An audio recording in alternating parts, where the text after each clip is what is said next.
back to Mash Up, the show that showcases Melbourne. I'm Ariel Simone. And I'm Scott Winfield. And welcome to another episode. We've got a jam-packed show for you today. We sure do. We're going to be looking at karaokeing, busking karaoke. all sorts of busking today. Yeah. And the Reach Foundation. And the marvellous work that they do. A really important one. But first... we're going to be looking at street art. Now... graffiti? Yes. Street art? Well, you actually struck me as a little bit of a vandal. That's not a very nice thing to say. Is there any chance that you might be or have been a vandal at any point in your life? I felt like that got nipped in the bud pretty quick. I mean, I was 6, 7, madly in love with a boy. I picked it. And, you know, the toilet wall dedicated a montage to many true loves in the year. And I thought that I would, you know, try my hand at a little bit of street art. Yes. I heart Kyle. Oh. Actually, I think I put my name in it, which is why I probably got busted. Yes. Oh, no. And what happened to you? I got told off, and I've never done it since. See, we're actually about to see celebrated street artists now. So let's take a look.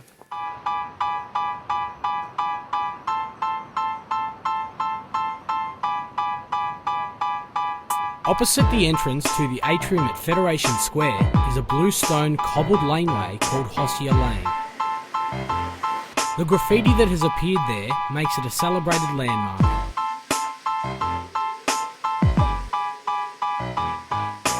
In fact, the artwork on the walls near number 1 Hossier Lane and near Misty Place at numbers 3 to 5 have been approved by the City of Melbourne as registered street artwork.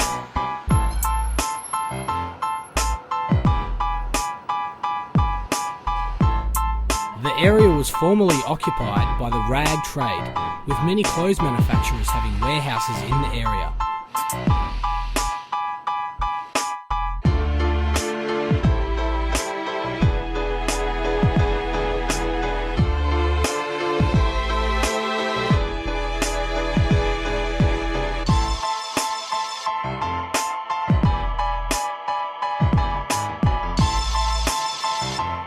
But now the lane is known for its quirky bars and stencilled artworks that adorn the brick walls.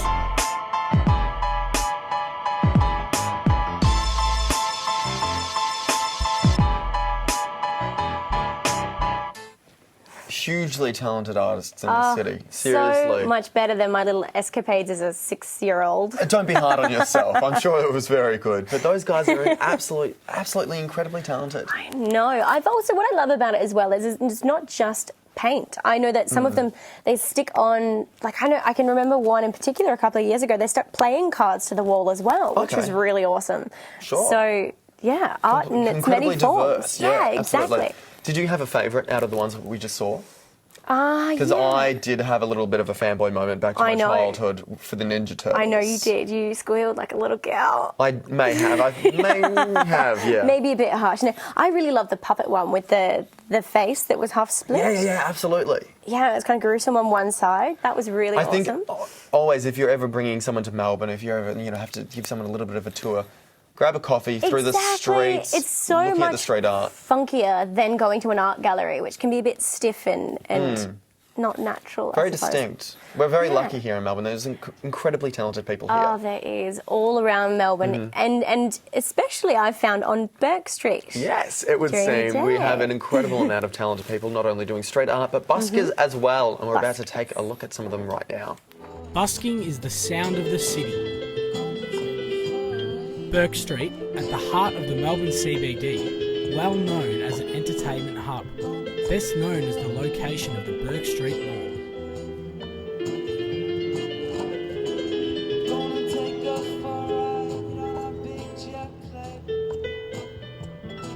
It is also one of the favourite places for many buskers around Australia. Hi, my name is Gareth Viensko, from Wales originally. I'm a busker in Melbourne and also attending university here.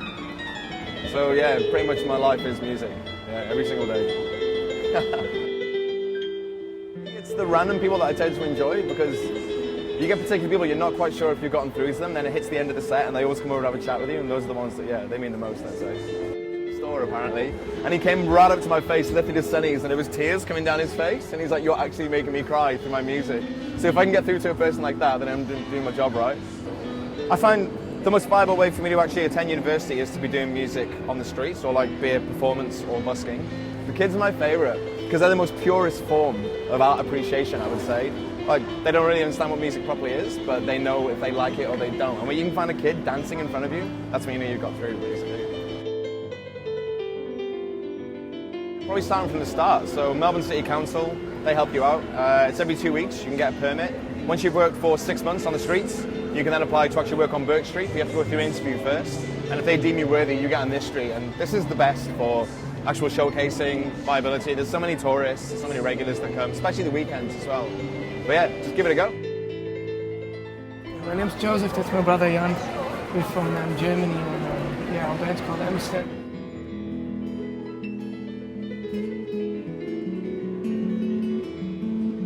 We're a big family of the musicians. We all like each other. It's not like we hate each other. Every day something else happens when you bus. It's really, you can never tell. People steal stuff, people kick over stuff, people scream at you, you get everything. It's never boring on the streets. Good challenge.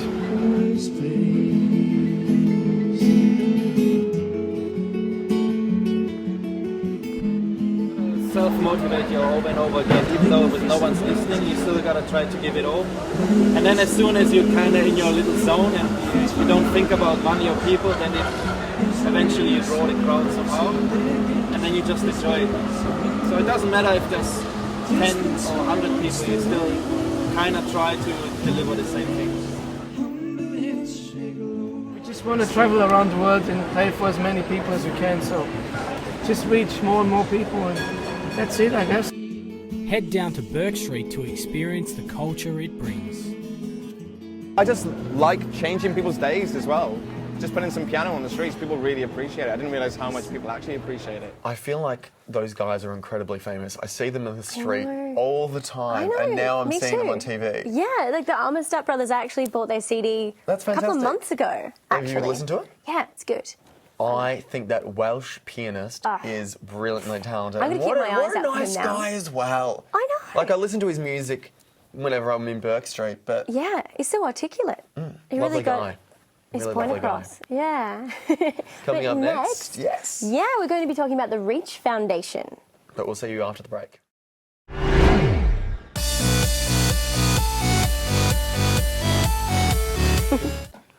Welcome back to Mash Up, the show that showcases Melbourne.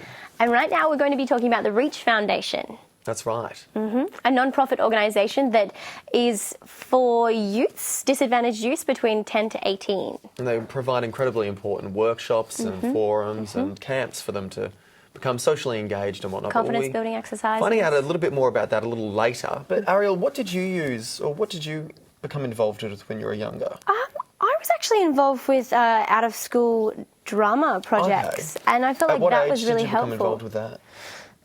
From 14. Okay. Yeah, and that was really helpful for me to engage with other kids and share a passion. I think as well to do something that is away from your school. Yeah, definitely. Away from your school life, away from your studies. Did you have an opportunity? Well, I actually did the same. I did sort of, performing arts when I was a teenager as well. And I think it's great to be connected to other young people in ways that are, creative or... Definitely. just another way to connect with people. And I think as well, it was a really nice change from being surrounded by my siblings as well. So it was my thing that I could have, just a point little bit of distinction. Yeah, point of self-identity. Yeah, definitely. Yeah, definitely. Definitely. It was That's really right. cool. Well, let's take a look now at the Reach Foundation.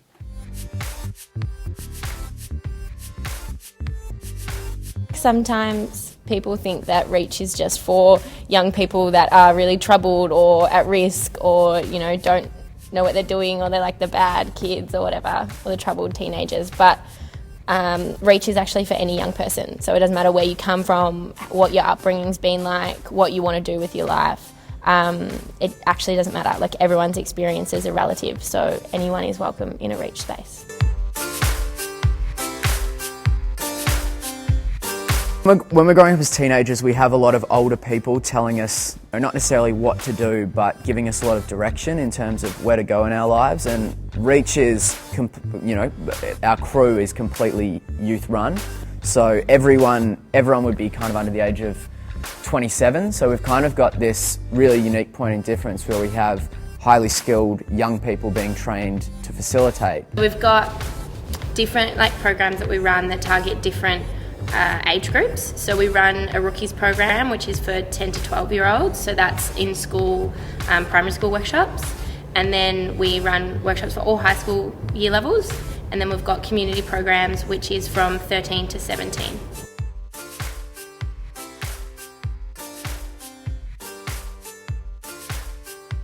I met Reach in 2010. I was working with another organisation called the Oak Tree Foundation. We were partnered on a project called the Make Poverty History Road Trip. So I was working for Oak Tree at that point, and Reach came and sort of ran stuff alongside what Oak Tree was doing. It came in through a workshop called Birdcage, and I guess at like 14, 15, I was pretty reserved, pretty anxious, and just a bit not really sure of what the world had to offer me. I felt quite lost in it. I think that's probably a pretty like standard teenage thing. Community programs is probably the best place to start. So that would be Fuse, which is a 5-week program, and they run in 4 different locations in Melbourne. And there's also Sydney office as well, and the workshops that they run. And the best thing to do is to jump onto the website, and you just go to the program section and look at all the different programs that we run and find what you'd like. We also run Weekends Away, which is Friday to Sunday. It's kind of like a Fuse experience, but just in a shorter period of time, which is fun. I always think it's so great to profile organisations that do such incredibly important work that we don't always think about or don't always see. No, it's hard work being a teenager, and it's nice to know that you can... It's the worst. Yeah. Who wants to be young? This youth of society, who would want to be young again? No, thank you. No, thank you I at really all. would not like to be a teenager again. That was not my best moment. But I think for any teenagers who happen to be watching this, it's always, you know, think about the Reach Foundation. Absolutely. And other organisations out there that are available for you. Definitely. There's so many options that you can go to. But even now, I think it's, you know, even as an adult, it's great to be involved with other organisations. For instance, I was telling you before, I do Taekwondo. Yeah. And do really regular classes. They have some amazing philosophies as well. Yeah, but I think it's always good, irrespective of what you're doing, that you're engaged with something. That is away from your work life and away from your study, perhaps. Just something that connects you with a more diverse group of people. Yeah, I can definitely relate to that. Yeah, everything that he said. But next we'll be talking about karaoke busking. But before I have no idea what this is, so I'm very curious to find out more. Before that, though, we're going to head off to a break. See you soon.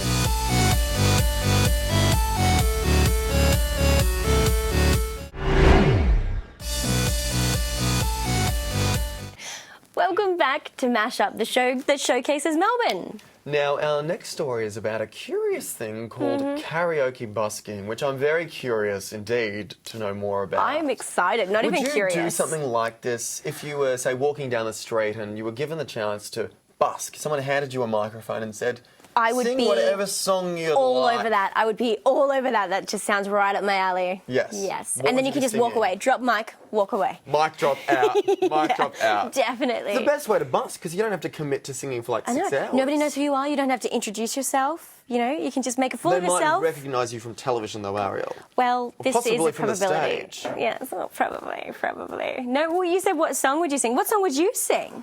Bohemian Rhapsody by Queen. It is my go-to karaoke song always. Do you know all the lyrics? I do, but I couldn't sing them now. Like the teleprompter when I'm singing karaoke always does help. That's okay. Well, mine is Fat Bottom Girls by Queen. Oh, really? Yeah. You make the rock and world go round. Not bad. Yeah. Maybe you and I can go out to karaoke I think busking and whip out some Queen. We could go dressed as definitely. Freddie Mercury and co. We'll meet you there. I don't know. Well, we should check out the karaoke busking and we'll see.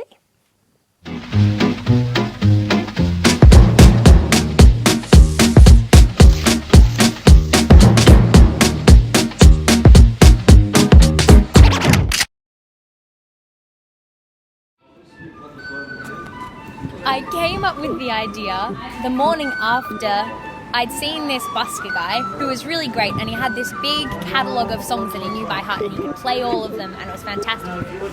That's really artistic. My mum's an artistic person. Does she do paintings or drawings or She does portraits, she does seascapes, landscapes, animals, watercolours, pastels, oils, the works. And what do you do? I do shit like this. Like conceptual art or Yeah. installations. Like logical stuff. Yeah. Like that, like there's a smoke, so I gave him smoke.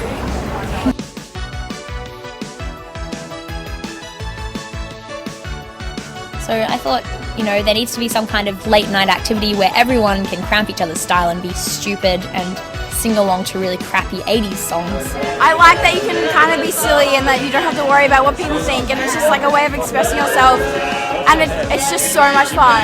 And I love how everyone becomes friends and links arms, and I don't know, the camaraderie is beautiful.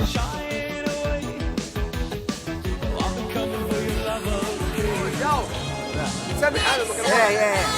I've been here for 2 times to see this beautiful girl, and I like this song.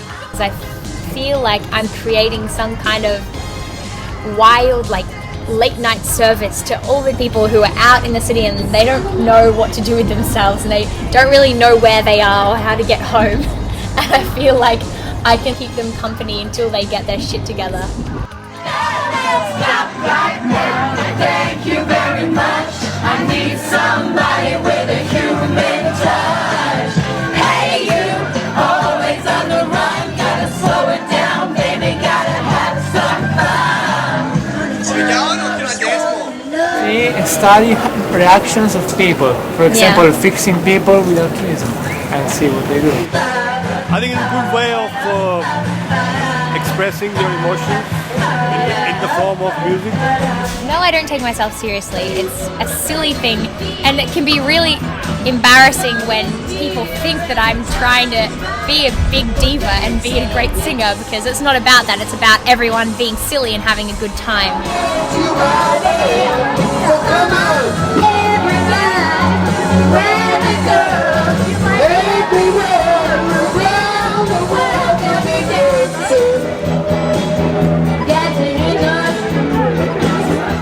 It's awful because everyone's cold and so they just want to get from the club to the taxi as fast as they can.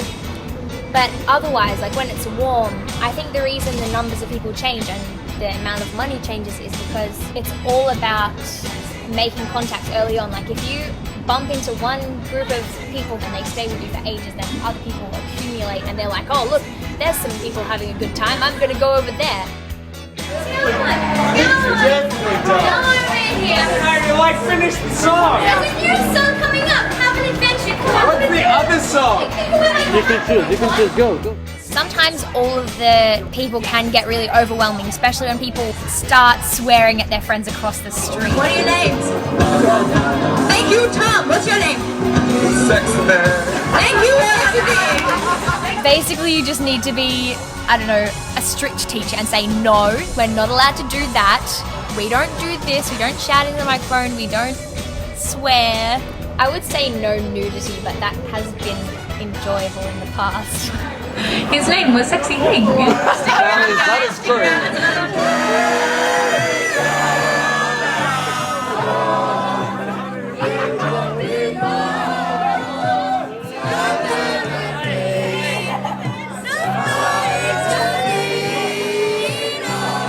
Next.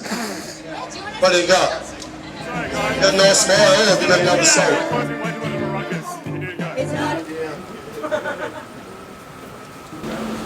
Amplified busking is appropriate. Thank you for coming. See you next weekend.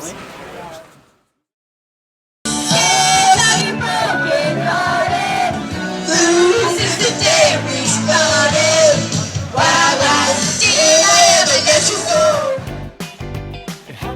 I just love seeing everyone's wild side that you never get to see in the daytime in the city. Everyone's in their suits and their stilettos running around, like going to dates and meetings, and I love seeing the wild superstar within.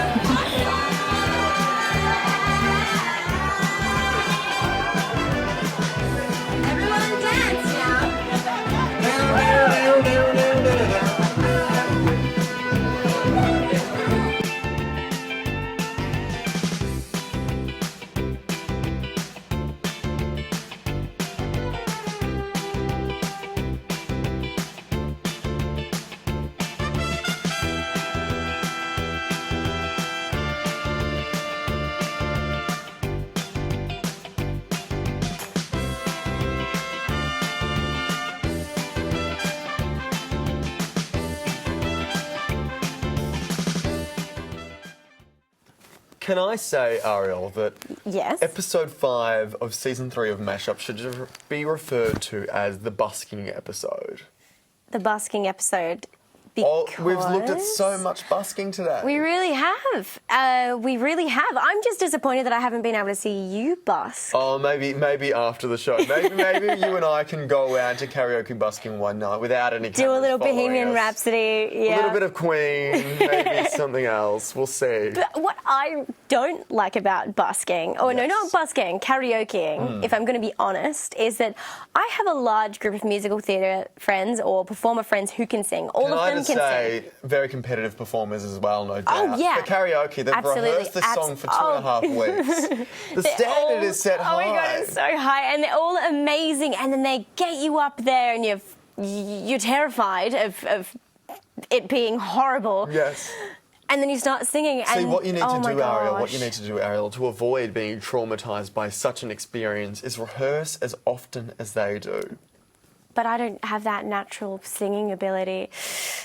It's With time, maybe after we visit karaoke busking a couple of times, you'll be there. You'll be there. Karaoke busking for the win. Yes. But we've had a great episode today. We've looked at so many talented people, whether they be buskers or whether they be street artists. Yeah, exactly. So many. Yeah. The street art was amazing.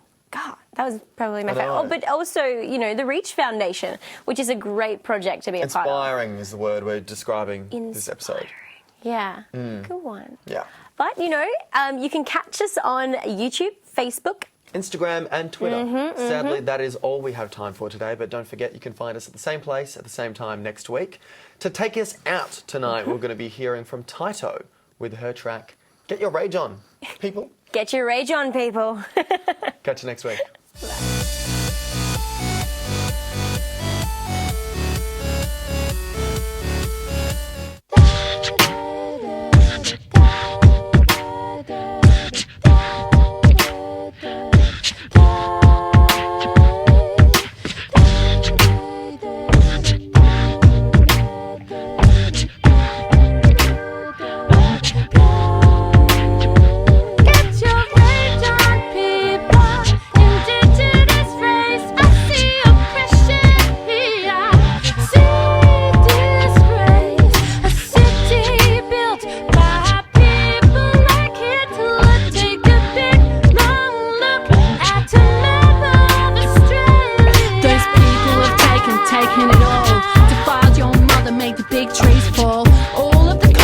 All of the buildings built on murder, built on killing. Get your rage on, people, indigenous race. I see oppression here, I see disgrace. A city built by people like Hitler. Take a big long look at a map of Australia.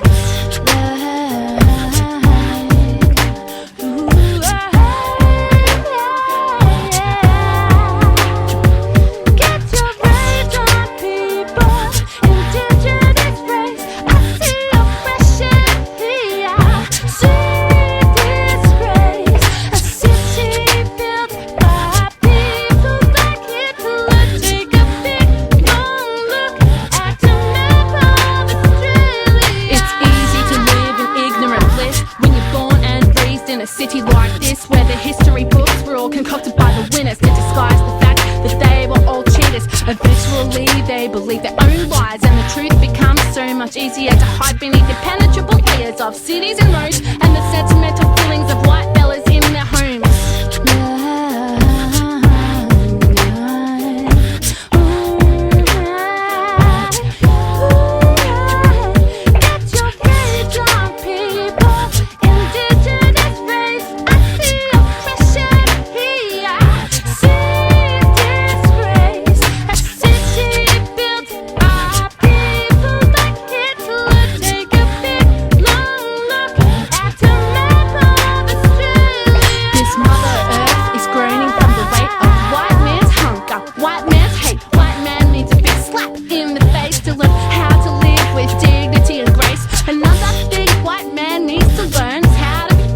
For the stuff he didn't earn, opportunities handed down on a platter. There's blood on every bit of infrastructure. I wanna go back and tell them all stop. Wanna wipe my hands of every single drop. Every bit of my luck in this white man's town came at a cost, and it's dragging me